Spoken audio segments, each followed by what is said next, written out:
அந்த காலத்தில் அது எங்கள் ஊர் சைடு கோல் சொல்லுவோம்.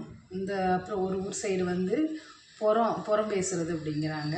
அது எந்த ஊர் தெரியாது. ஒரு சைடு வந்து புரணி பேசுறது அப்படிங்கிறாங்க. அது வந்து இந்த கோயம்புத்தூர் சைடு.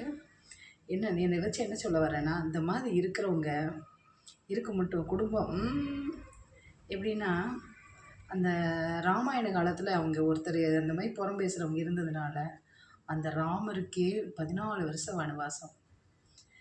அப்புறம் மகாபாரதம் உருவாச்சு. அந்த மகாபாரதத்தில் ஒரு சகுனி, அவரும் அதே வேலையை தான் வச்சுருந்தார். அவர் மட்டும் இல்லைன்னா ஒரு மகாபாரத போரே நடந்திருக்காது. இதை வச்சு என்ன சொல்ல வர்றேன்னா, இந்த மாதிரி இருக்கிறவங்க வீட்டை மட்டும் இல்லைங்க, நாட்டையும் ரெண்டாக்கிடுவாங்க. பயங்கர திறமைசாலி. இந்த திறமை நம்மளுக்கு வரமாட்டேங்குது. வேண்டாம் வேண்டாம், நம்மளுக்கு பேச்சு திறமை மட்டும் இருந்தால் போதும். இதே நான் ஒரு பெரிய திறமையாக நினைக்கிறேன். அந்த மாதிரி கெட்ட திறமை எனக்கு தேவையில்லை.